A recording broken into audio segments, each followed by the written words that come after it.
Stereochemistry of dials reaction. Stereochemistry से मुराद ये है कि हम इसमें डिस्कस करते हैं कि इसकी रिएक्टेंट्स के हवाले से, प्रोडक्ट्स के हवाले से, कि स्टीरियोकेमिस्ट्री कहाँ कहाँ पे इन्वॉल्व होती है। तो इसमें सबसे पहली चीज़ हम डिस्कस करते हैं कि जो डायल्स रिएक्शन होता है उसकी जो प्रोडक्ट होगी वो एक रेसिमिक मिक्सचर होगी। ठीक है, रेसिमिक मिक्सचर क्या होता है बता। सर जिसमें दो मिरर इमेज जो होते हैं वो नॉन सुपर इम्पोजिबल ना हो। ना हो। सर हो जिसमें हो। रेसिमिक मिक्सचर किसको कहते हैं? जिसमें उसके जो मिरर इमेज जो है वो सुपर इम्पोजिबल हो। यार इनैंशोमर जो होते हैं ना, किसी भी कंपाउंड के अगर दो इनैंशोमर हैं, एक आर है और एक एस है, एक जो ना वो डेक्स्ट्रोरोटेटी और एक लीवरोटेटी है, तो एक ऐसा मिक्सचर जिसमें उन दोनों इनैंशोमर की इक्वल क्वांटिटी मौजूद हो, ठीक है, तो उसको हम रेसिमिक मिक्सचर कहते हैं। सही है, मतलब आर और एस की इक्वल क्वांटिटी मौजूद हो तो ऐसे मिक्सर को हम रेसिमिक मिक्सर कहते हैं। ठीक है, तो अगर आप डायल्स रिएक्शन एक एसिमेट्रिक कार्बन के साथ करवा रहे हैं, ठीक है, तो एसिमेट्रिक कार्बन के साथ जब डायल्स रिएक्शन करवाएंगे ना, ये देखें ना, ये वाला कार्बन यहाँ पे जो है वो एसिमेट्रिक कार्बन है, ये वाला यहाँ पे। ठीक है, तो एसिमेट्रिक कार्बन के साथ जब डायल्स रिएक्शन करवाएंगे, ये यहाँ पे एसिमेट्रिक नहीं है, यहाँ पे ये कायरल नहीं है, जब ये प्रोडक्ट में जाता है तो ये कायरल बन जाता है। कायरल कार्बन क्या होता है भला? जिसके चारों ग्रुप जो डिफरेंट हो। जिसके चारों ग्रुप डिफरेंट हो। यहाँ पे इसके साथ 3 ग्रुप जुड़े हुए हैं वैसे, लेकिन जब ये प्रोडक्ट में जाता है तो उसके 4 बॉन्ड बनते हैं और चारों डिफरेंट हैं। ठीक है, तो दैट्स वाई जो ना ये प्रोडक्ट में जाके ये कायरल बन जाता है, यहाँ पे कायरल नहीं है। तो एनी हाउ, तो ये अगर आपके पास एसिमेट्रिक कार्बन आपने यूज किया हुआ है, तो एसिमेट्रिक कार्बन से मुराद है कि जो आपकी प्रोडक्ट बनेगी वो जी ऑप्टिकली एक्टिव होगी। ऑप्टिकली एक्टिव होने का मतलब यहाँ वो आर हो सकती है, मतलब डेक्स्ट्रोरोटेटी हो सकती है या लीवरोटेटी हो सकती है, उसकी कॉन्फ़िगरेशन या आर हो सकती है या एस हो सकती है। ठीक है, तो अब वो कहता है कि यहाँ पे जो प्रोडक्ट बनती है ना, उसमें आर और एस इनैंशोमर बराबर मिकदार में बनते हैं, जिसकी वजह से हम कहते हैं कि यहाँ पे जो प्रोडक्ट बनी है वो रेसिमिक मिक्सचर बना है। तो रेसिमिक मिक्सचर वो होता है जिसमें आर और एस नॉमन जो इनैंशोमर है दोनों की क्वांटिटी क्या हो, सेम हो। सर जी, जी जी। इसमें कार्बन जो आप कह रहे हैं एसिमेट्रिक कार्बन, वो किस तरह से एसिमेट्रिक है? क्योंकि उसके तीनों साइड पे तो कार्बन सेम लगे हुए हैं, यानी कि सेम फंक्शनल ग्रुप कार्बन ही है। नहीं नहीं, कार्बन को फिर अगले को भी तो देखते हैं ना, इसको देखेंगे यहाँ पे, इससे आगे फिर जो ना वो ये वाला आ जाएगा आपका ग्रुप। ठीक है, इससे आगे ये वाला ग्रुप आ जाएगा, इस तरह से। एटम को नहीं फिर देखेंगे हम इसमें, क्योंकि उसमें तो एटम देखते हैं, ग्रुप देखते हैं तो पूरा पूरा। इसमें यार आपको वो कॉन्सेप्ट नहीं क्लियर है कि अगर फर्ज करें इसके साथ 4 कार्बन जुड़े हैं ना, ठीक है, जी सर। तो ये फिर भी कायरल हो सकता है। ठीक है, वो डिपेंड करता है कि उस कार्बन के साथ एक के साथ OH जुड़ा हो, इसके एक के साथ CH3 जुड़े हो। ठीक है, एक के साथ फर्ज करें जो ना वो Cl जुड़ा हो आगे, और एक के साथ जो ना वो सी डबल बॉन्ड OH जुड़ा हो। ठीक है ना, तो ये जी सर अगर ठीक। पहले वाले 4 सेम हो तो फिर उनसे अगले वालों को देखते हैं। ठीक है, अगर वहां पे फर्क आ रहा हो तो फिर भी वो कायरल हो सकता है।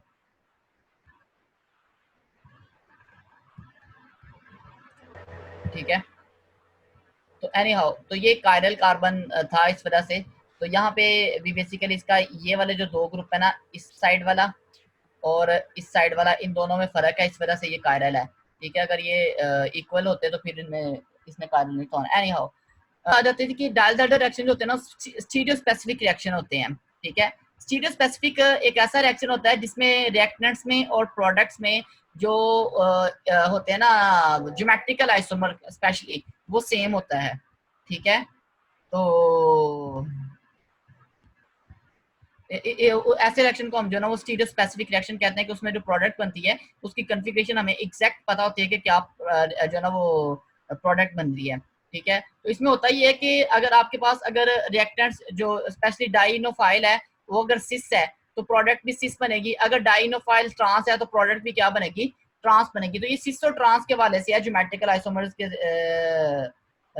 हवाले से। तो इस वजह से हम इसको कहते हैं कि ये जो ना एक स्टीरियो स्पेसिफिक रिएक्शन है।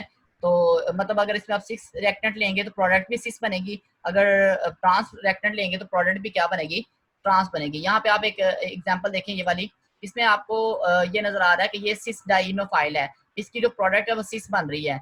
ये 2 प्रोडक्ट यहाँ पे क्यों लिखी हुई है मुनीब, एक नहीं होनी चाहिए?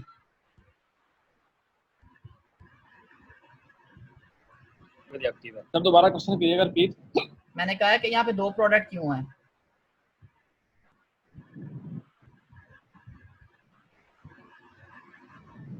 क्योंकि दोनों सिस है ना, तो दो एक एक ही नहीं लिख सकते? दोनों सिस है, दोनों सेम ही है। कोई फर्क तो नहीं है ना दोनों में? सर ये रेसिमिक मिक्सचर की बेस पे तो नहीं बात कर रहे यहाँ पे? मिक्सचर है, एक आर है एक एस है, दोनों एक दूसरे के मिरर इमेजेस हैं, ठीक है। इस वजह से हमने 2 शो किए हैं यहाँ पे, ठीक है। They are not same, they are mirror images of each other. तो ये अभी हम बात करके आए हैं कि ये जो होते हैं रेसिमिक मिक्सचर बनाता है ये जो डायजल रिएक्शन, तो इस वजह से हम कहते हैं कि ये जनाब यहाँ पे 2 बने हैं। इसी तरह से अगर ट्रांस डाइनोफाइल लेंगे तो उसकी प्रोडक्ट भी क्या बनेगी, ट्रांस बनेगी। तो होता है एक्चुअली ये है कि सिस और ट्रांस क्यों बनते हैं कि हम कहते हैं इसमें ना सिंक्रोनाइज्ड एडिशन होती है, ठीक है। सिंक्रोनाइज्ड एडिशन से मुराद ये होता है कि एक दूसरे के एक का फेस दूसरे के फेस पे, मतलब ये डायरेक्टली जाके इधर ऐड हो जाता है, ये डायरेक्टली जाके इधर ऐड हो जाता है। तो जैसे ही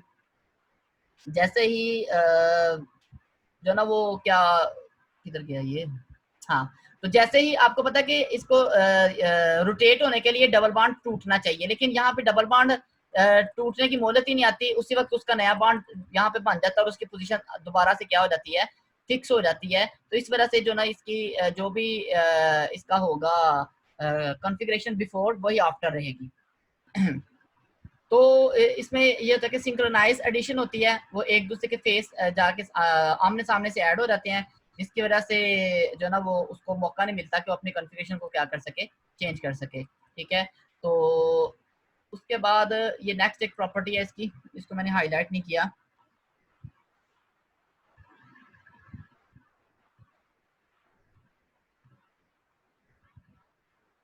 अच्छा जी, नेक्स्ट प्रॉपर्टी ये है कि ये एक बेसिकली प्रॉपर्टी नहीं है, ये कंडीशन है, ठीक है। डायल रिएक्शन के लिए कंडीशन ये है कि डायल रिएक्शन जो होता है उसको होने के लिए आपके पास जो कॉन्फ़िगरेशन है वो एस सिस जो ना वो कॉन्फ़िगरेशन होनी चाहिए ब्यूटाडाइइन की, ठीक है। अब ब्यूटाडाइइन की एस सिस कॉन्फ़िगरेशन से क्या मुराद है कि इसकी 2 तरह की कॉन्फ़िगरेशन हो सकती है, एक एस सिस हो सकती है और एस ट्रांस हो सकती है, ठीक है। ये जो एस सिस और एस ट्रांस है ना, इसको एस सिस और एस ट्रांस इस वजह से कहते हैं सिग्मा बॉन्ड के रेफरेंस से है। देखिए अगर सिग्मा बॉन्ड ये वाला है, इसकी इर्द गिर्द रोटेशन की बुनियाद पे हम कहते हैं ये सिस है या ट्रांस है, ठीक है। अगर वो दोनों सेम ग्रुप सेम साइड पे हैं सिग्मा बॉन्ड के वाले से, तो इसको हम सिस कहते हैं, अगर वो ऑपोजिट है तो हम उसको हम कहते हैं ट्रांस कहते हैं, ठीक है। अच्छा आपने जो ना वो एक बात पढ़ी हुई है कि सिग्मा बॉन्ड के इर्द गिर्द रोटेशन हो सकती है भला?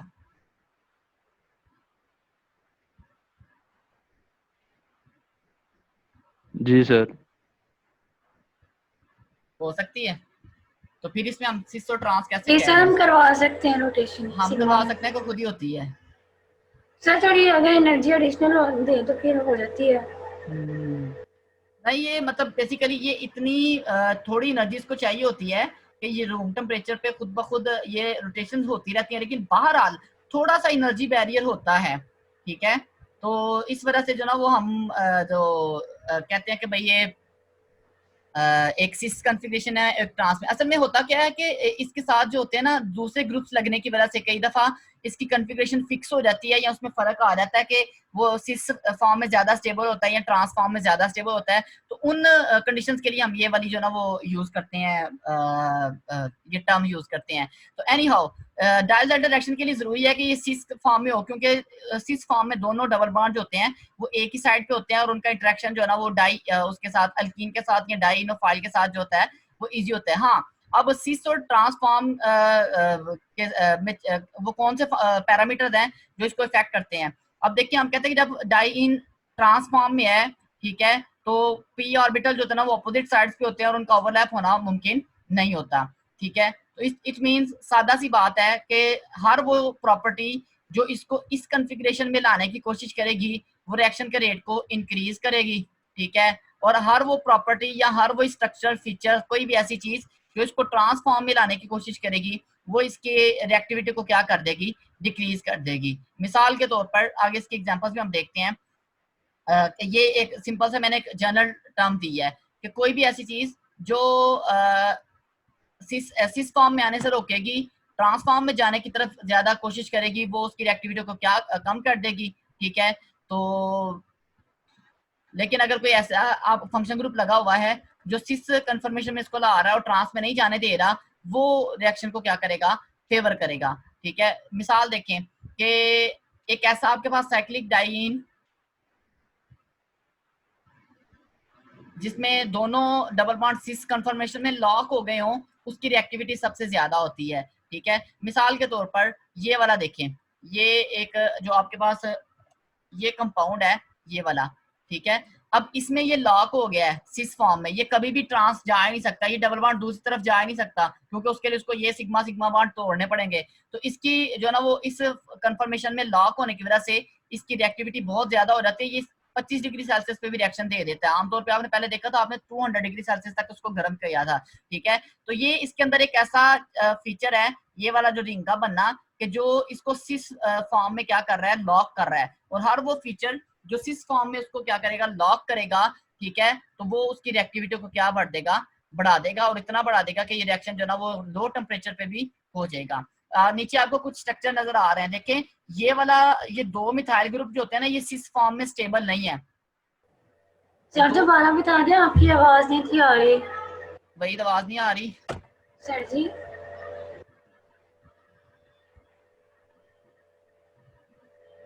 वही तो आवाज नहीं आ रही मेरी। सर आ रही है, थोड़ी थोड़ी ना कट रही थी, उस वजह से ना प्रॉपर समझ नहीं आई आप ही बराबर। दोबारा कहाँ से कट रही है आवाज? सर ये जो आप ये बता जो रहे थे आपने यहाँ से लॉक हो जाती है रिंग, तो फिर यहाँ इसी स्लाइड से या पिछली स्लाइड से?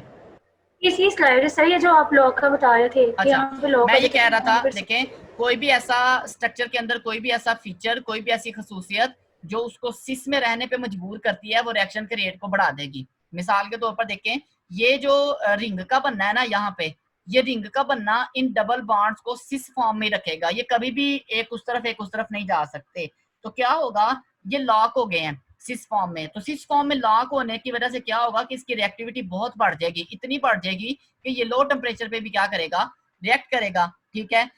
तो लेकिन अगर इसके अंदर कोई ऐसी तब्दीली आती है, मिसाल के तौर पर ये नीचे वाला देखें, ठीक है, ये भी एक जो ना वो डाइईन है, लेकिन इसमें दोनों डबल बॉन्ड जो है ना वो ट्रांसफॉर्म में है, एक इस तरफ है एक आगे की तरफ है, और ये लॉक्ड है, ये ट्रांसफॉर्म में लॉक्ड है। तो जो ट्रांसफॉर्म में इसको लॉक कर देगा, उसके साथ डायल-ज़ेडर रिएक्शन होगा ही नहीं, क्योंकि उसके लिए शर्त है कि वो किस फॉर्म में होने चाहिए, सिस फॉर्म में होने चाहिए।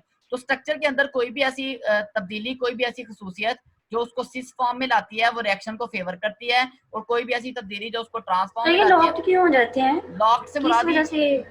ये स्ट्रक्चर बन गया ना, रिंग बन गया, अब रिंग ये घूम नहीं सकते, ठीक है। ये वाले घूम सकते हैं, ये देखें, ये वाले CH3 जो है ना वो क्या कर सकते हैं, घूम सकते हैं, लेकिन ये वाले जो है ये घूम नहीं सकते। सर मतलब ये जो पूरी क्लोज रिंग होगी वो हमारे पास लॉक होती है, जो रिंग ओपन होती है। लॉक से मुराद होता है कि जिनकी पोजीशन फिक्स हो गई है।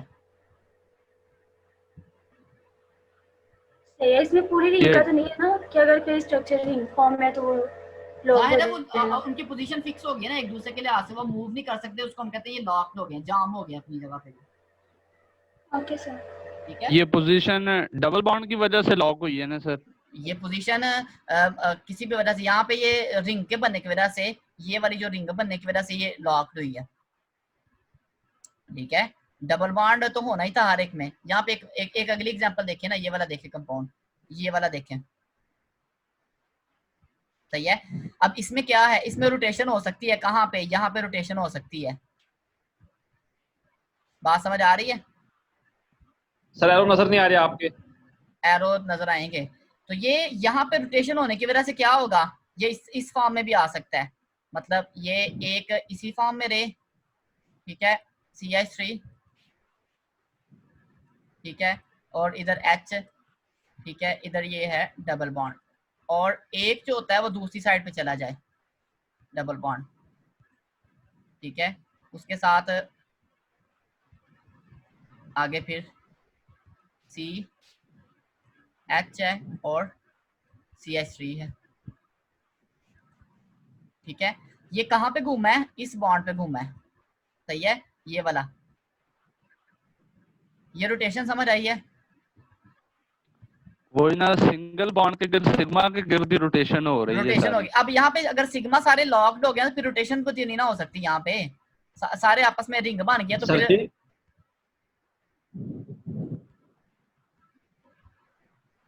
अच्छा सर ये समझ नहीं, दोबारा बता दो जरा इसका। किसका? ये वाला जो आपने हाईलाइट किया हुआ, कौन सा, किस बॉन्ड के इर्द गिर्द रोटेशन हो रही है? ये मैंने आपको बॉन्ड भी शो किया हुआ है, मैं आपको दोबारा शो करता हूँ वो बॉन्ड जिसके इर्द गिर्द रोटेशन हो रही है। ये वाला देखिए जरा,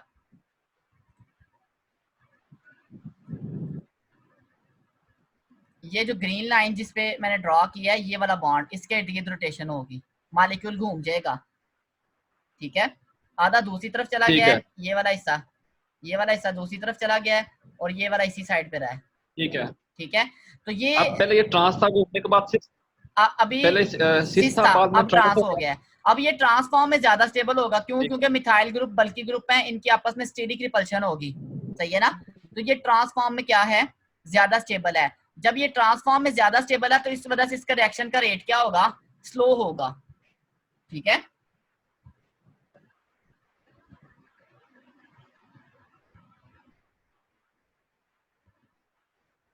तो ये बात समझ आई है? ठीक सर। सर जो दूसरे वाला ये नहीं घूमेगा, ये वाला कौन सा? ये नहीं घूमेगा, इसके अंदर सारे रिंग बनी हुई है, रिंग कैसे घूम सकती है?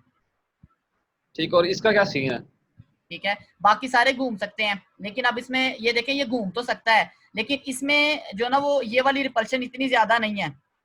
ये सिस फॉर्म में भी तकरीबन पहले वाले की निस्बत ज्यादा स्टेबल है, तो इस वजह से इसकी जो रिएक्टिविटी है, अगर हम इनको रैंकिंग दें तो ये 1 पे, ये 2 पे, ये 3 पे, ये 4 पे, ये 5 पे, कि 3 वाले की रैंकिंग जो है ना, रिएक्टिविटी 4 वाले की निस्बत थोड़ी ज्यादा है। वजह कि इसमें जो ट्रांसफॉर्म है और जो सिस फॉर्म है उसमें एनर्जी का ज्यादा फर्क नहीं है, क्योंकि इसमें तो ज्यादा फर्क इसलिए है कि यहाँ पे बल्कि ग्रुप है, ये ट्रांसफॉर्म में ज्यादा स्टेबल है, तो इसमें इतना बल्कि ग्रुप नहीं है कि वो ट्रांस में जाए। बहरहाल जाएगा ये भी, लेकिन उसकी निस्बत कम जाएगा। लेकिन यहाँ पे देखें, यहाँ पे ये जो ना वो हमेशा किस फॉर्म में रहेगा? इसी जो ना वो सिस फॉर्म में रहेगा। वजह क्योंकि ये ट्रांसफॉर्म में जो ना वो जाके ज्यादा अनस्टेबल हो सकता है, इसके सिस फॉर्म ज्यादा स्टेबल है, ठीक है। यहाँ पे मतलब अगर इसकी रोटेशन करवाते हैं तो वो ट्रांसफॉर्म जो ना वो सिस की निस्बत जो है वो कम स्टेबल होगी, ठीक है। बल्कि यहाँ पे एक और फैक्टर इन्वॉल्व हो रहा है, इलेक्ट्रॉन डोनेशन वाला भी है, नहीं हो। लेकिन यहाँ पे देखें, ये सिस फॉर्म में लॉक हो गया है, ये सिस फॉर्म में क्या हो गया है? लॉक हो गया। लॉक होने की वजह से इसकी रिएक्टिविटी सबसे क्या है? ज्यादा है। ये बात समझ रही है सर जी? जी। दूसरे नंबर पे ये वाला नहीं आएगा, ये वाला दूसरे नंबर पे ये नहीं आएगा, इसके ऊपर मैंने 2 लिखा है। इसके ये क्यों आएगा दूसरे पे? ये तो रिएक्शन ही नहीं दे रहा, रिएक्शन ही नहीं दे रहा ये। उसकी क्या रीजन है यार? वो उसके लिए हमने ऊपर कंडीशन डिस्कस की है कि रिएक्शन के लिए कंडीशन ये है कि भाई वो सिस फॉर्म में होने चाहिए। अगर ट्रांस में है तो रिएक्शन नहीं होगा, अगर तो वो घूम घाम के सिस में भी आ जाता थोड़ा बहुत तो रिएक्शन हो जाएगा, चाहे स्लो होगा। लेकिन अगर वो रहता ही ट्रांस में तो फिर रिएक्शन इम्पॉसिबल है, सही है ना। अगर वहां पे रोटेशन पॉसिबल है, चाहे वो ट्रांसफॉर्म ज्यादा स्टेबल है, लेकिन वो किसी वक्त सिस में आ सकता है, पॉसिबिलिटी है, तो वहां पे रिएक्शन हो जाएगा लेकिन स्लो होगा, सही है। ठीक है, इस पे रोटेशन नहीं होगी किसी तरह की भी, ना सिस ना ट्रांस। इस पे जाहिर हो नहीं सकती, वो तो रिंग स्ट्रक्चर है, क्लोज रिंग है। ठीक है, और साइड पे CH3 लगा हुआ है जो डबल बॉन्ड शो कर रहे हैं, तो CH2। हाँ, CH2 लगा होगा अगर। सर मगर इसमें फिर हम सिस और ट्रांस को स्टडी भी नहीं कर सकेंगे, फंक्शनल ग्रुप भी एक है। कैसे यार? सिस और ट्रांस में आपको एक्चुअली आप वो शुरू से नहीं फॉलो किया आपने। मैंने सिस और ट्रांस की बात की है कि इस सिंगल बॉन्ड के इर्द गिर्द डबल बॉन्ड की पोजीशन, अगर दोनों डबल बॉन्ड सेम साइड पे है तो वो सिस, अगर ऑपोजिट साइड पे है तो ट्रांस। ये है, ये सिस और ट्रांस है। यहाँ पे ये वो ज्योमेट्रिक आइसोमरिज्म वाला सिस और ट्रांस का कॉन्सेप्ट है। लेकिन इसमें ये देखें, हम सिस और ट्रांस इस सिंगल बॉन्ड के इर्द गिर्द रोटेशन के हवाले से देख रहे हैं कि दोनों डबल बॉन्ड एक साइड पे हैं या डिफरेंट साइड पे हैं। ये बात समझ आई है? इसको हम एस सिस कहते हैं और एस ट्रांस कहते हैं। ठीक है वही गुलनास क्लियर है? सर, मैं फंक्शनल ग्रुप का हिसाब लगा रहा था, आप तो बॉन्ड की नहीं बात नहीं, कर रहे वो हैं। मैं शुरू से बता के जो गया हूँ एक चीज, तो इस वजह से मैं उसको वहां पे नहीं कर रहा। ये हमें ठीक है, सिंगल ठीक। इस वाले से इसको सिस ट्रांस कह रहे हैं। ओके। जी सर क्लियर है। जी क्लियर है। अच्छा जी। उसके बाद एंडो प्रोडक्ट इज फॉर्म्ड। एक ये एंडो रूल भी इसको हम कहते हैं, ठीक है, कि जब ये रिएक्शन होता है तो एंडो प्रोडक्ट बनती है। अब यहाँ पे एक छोटी सी और इसमें कम्प्लेक्सिटी आ गई है कि जब आपके पास ब्रिज बनता है ना, ठीक है, तो उस ब्रिज में आपके पास दो तरह के जब आपके पास कोई साइक्लिक कंपाउंड बनता है और उसके इर्द गिर्द आप वो एक्सियल और एक्वाटोरियल लगाते हैं ना, बॉन्ड्स बनाते हैं, ठीक है ना, एक्सियल लगाते हैं और एक्वाटोरियल होते हैं, और फिर उनकी जो एक्सियल और एक्वाटोरियल में होता है अबव द रिंग और below the plane of the ring होते हैं वो प्लेनर रिंग्स में, ठीक है। तो उस हवाले से यहाँ पे हमने एंडो और एक्सो को डिफाइन किया है कि एंडो और एक्सो की जो टर्म है ना, वो हम यहाँ पे डबल बॉन्ड के रेफरेंस से यूज करेंगे, ठीक है ना। अब आपको नजर आ रहा है कि डबल बॉन्ड नीचे की तरफ है। डबल बॉन्ड किस तरफ है? नीचे की तरफ। तो हर वो बॉन्ड जो नीचे की तरफ होगा वो एंडो होगा, जो ऊपर की तरफ होगा वो एक्सो होगा। हर वो बॉन्ड, ठीक है, जो नीचे की तरफ होगा वो एंडो और जो ऊपर की तरफ होगा वो एक्सो होगा। मतलब ये यहाँ पे एक्सो, ठीक है, ये एक्सो, और ये वाला जो है ये क्या होगा? एंडो होगा, ठीक है। तो एंडो और एक्सो की जो टर्म है ना, ये दो लिहाज से हम यूज करते हैं। यहाँ पे डबल बॉन्ड के लिहाज से भी यूज कर सकते हैं, या इसको हम लॉन्गेस्ट ब्रिज के हवाले से भी यूज करते हैं। तो यहाँ पे देखिए ना, दो किस्म के ब्रिज है, ये 1 कार्बन का ब्रिज है, ये 2 कार्बन का ब्रिज है, ठीक है। तो 2 कार्बन का जो ब्रिज है उसकी सिमत को हम देखते हैं कि लॉन्गेस्ट ब्रिज वाली साइड पे जो बॉन्ड होंगे वो एंडो होंगे, जो उससे ऑपोजिट साइड पे होंगे वो क्या होंगे? एक्सो होंगे। देखिए आपने एक बचपन में एक स्ट्रक्चर पढ़ा होगा उसका, ये इसका क्या कहते हैं, साइक्लोहेक्सेन का, ठीक है, स्टीरियोकेमिस्ट्री में। तो स्टीरियोकेमिस्ट्री में जब साइक्लोहेक्सेन के हम लगाते हैं एक्सियल और एक्वाटोरियल, तो हम कहते हैं एक ऊपर की तरफ, एक नीचे की तरफ, एक नीचे की तरफ, एक ऊपर की तरफ, ठीक है। इसी तरह जो है ना वो आप सारे बॉन्ड्स लगाते हैं। तो इनमें ये जो ऊपर और नीचे का कॉन्सेप्ट क्या होता है, ये प्लेन ऑफ रिंग, जो ये वाली रिंग की प्लेन है, उससे नीचे और ऊपर, उससे ऊपर और नीचे की तरफ होती हैं। तो ये यहाँ पे ये कॉन्सेप्ट हम अप्लाई करते हैं एंडो और एक्सो के लिए, कि ये जो लॉन्गेस्ट ब्रिज है, कौन सा ब्रिज? Longest bridge. यहाँ पे एक ब्रिज 1 कार्बन वाला है, ये 2 कार्बन वाला ब्रिज है, ये भी 2 कार्बन वाला है, ठीक है, दोनों लॉन्गेस्ट ब्रिज है। अच्छा, लेकिन हम इसको प्रेफरेंस देते हैं क्योंकि ये लॉन्गेस्ट भी है और इस पे डबल बॉन्ड भी है, ठीक है। तो जो बॉन्ड इसकी तरफ पॉइंट आउट करेंगे, मतलब यहाँ जी एंडो और एक्सो की तो समझ आ गई, लेकिन जो आप ये डबल बॉन्ड का बता रहे हैं कि ये जो लॉन्गेस्ट ब्रिज है ये किस तरह से, और मैं कह रहा हूँ डबल बॉन्ड किस तरह से करते हैं? एंडो और एक्सो आप किस लिहाज से कहेंगे? देखें, आप एंडो और एक्सो किस लिहाज से कहेंगे? आप एंडो और एक्सो कहेंगे डबल बॉन्ड के लिहाज से, और दो मतलब आपके पास पॉइंट है। एक तो आपके पास पॉइंट है डबल बॉन्ड, ठीक है, एक इसको देख रहे हैं, दूसरा आप देख रहे हैं कि लॉन्गेस्ट ब्रिज। ये दो चीजें देखते हैं। सर मगर लॉन्गेस्ट ब्रिज तो इसमें भी है ना फिर? किसमें? सब्र तो करें, अभी मैं बता रहा हूँ आपको। देखें, अब आप कह रहे हैं ये दो चीजों को देखते हैं। अब डबल बॉन्ड किस तरफ है? नीचे की तरफ। लॉन्गेस्ट ब्रिज किस तरफ है? नीचे की तरफ। तो हर वो बॉन्ड जो नीचे की तरफ होगा वो एंडो होगा, मतलब जो इनकी सिमत में होंगे वो क्या होंगे? एंडो। जो इसके ऑपोजिट सिमत में होंगे वो क्या होंगे? एक्सो। तो हर वो बॉन्ड जो ऊपर की तरफ है वो एक्सो, जो नीचे की तरफ है वो एंडो। जो ऊपर की तरफ है वो एक्सो, जो नीचे की तरफ है वो एंडो। ये अब ऊपर की तरफ है तो ये क्या होगा? एक्सो होगा, और जो नीचे की तरफ है वो क्या होगा? एंडो होगा। अब समझ आइए ये बात? अब आ गई है जी, कुल ना समझ आइए। सर आ गई है, लेकिन बस ब्रिज की समझ नहीं आई। यहाँ पे आप ब्रिज किसको कह रहे हैं? ब्रिज क्या होता है? 3 ब्रिज है यहाँ पे, नंबर 1, नंबर 2 और नंबर 3। ये 3 ब्रिज है। सर 3 है, ठीक है। तो लॉन्गेस्ट यहाँ पे डबल बॉन्ड होगा वो वाला होगा, उसको हम लॉन्गेस्ट ये भी 2 कार्बन का ब्रिज है, ये भी कितने कार्बन का है? दोनों लॉन्गेस्ट हैं, सही है, दोनों क्या है? लॉन्गेस्ट। लेकिन ये वाला जो है ना, ये लॉन्गेस्ट के साथ साथ क्या है, इसमें डबल बॉन्ड भी है, ठीक है। तो इस वजह से हम इसको प्रेफरेंस दे रहे हैं। सर मतलब डबल बॉन्ड तो दोनों में, तो ये जो हमने 8 साथ में लगाया है इसकी पोजीशन से हम कह रहे हैं कि एंडो और एक्सो है। हाँ, हम इसकी पोजीशन एंडो भी हो सकती है, एक्सो भी हो सकती है। ये समझ आइए बात। जी लेकिन जब डायल द डायरेक्शन में प्रोडक्ट बनेगी वो हमेशा एंड वाली बनेगी, वो कभी भी एक्सो वाली नहीं बनेगी। सर जी। सर हाँ जी, सर इसमें लॉन्ग जो ब्रिज है ये वाला नहीं होगा लॉन्गेस्ट ब्रिज, क्योंकि इसमें डबल बॉन्ड आ रहा है और जब डबल बॉन्ड आएगा तो ब्रिज शॉर्ट हो जाएगा। तो यार लॉन्गेस्ट से मुराद मोर नंबर ऑफ कार्बन, ठीक है। ठीक है, नंबर ऑफ एटम्स के हिसाब से लॉन्गेस्ट कह रहे हैं हम उसको। उसमें भी उतनी है किसमें? दूसरे वाले में तो जहाँ पे उसको डबल देख बॉन्ड लें नहीं है, यार, वहाँ पे भी उसको दो ही देख लें, कार्बन। आप उसको देख लें, दोनों एक ही सिम्मत में है, यहाँ पे कोई फर्क नहीं है दोनों में, ठीक है। ठीक है दोनों नीचे की तरफ है ना, जी सर, ठीक है। दोनों को देख लें, कोई मसला नहीं।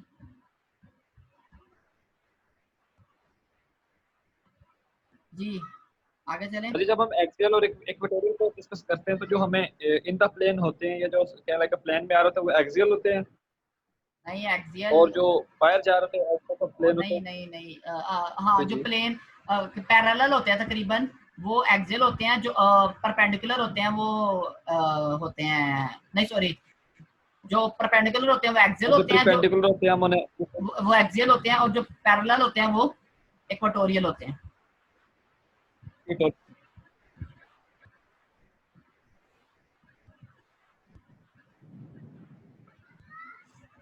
हाँ जी क्लियर हो भाई, ये चलें। नहीं कर गए। हाँ जी नहीं सर सही कह रहे हैं, जो परपेंडिकुलर होते हैं वो एक्सियल होते हैं और जो ये देखिए प्लेन ना, होते हैं मतलब पैरेलल आपकी वो इक्वेटोरियल होते हैं। का सारा जवाब दे लेते हैं।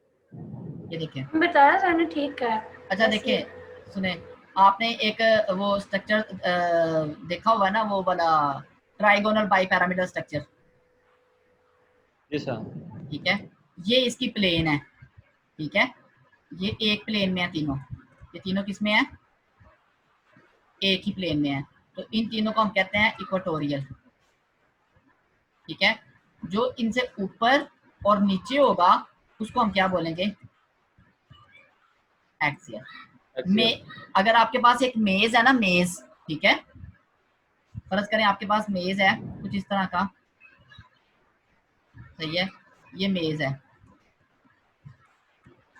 सही है, तो जो चीज मेज से इस तरफ होगी मतलब उसके पैरेलल होगी वो होगी इक्वेटोरियल, और जो उसके ये जो है ना क्या उसे कहते हैं फाए इसके, ठीक है ना, जो इनके पैरेलल होगी अबव एंड बिलो उसको हम क्या बोलेंगे? एक्सियल बोलेंगे।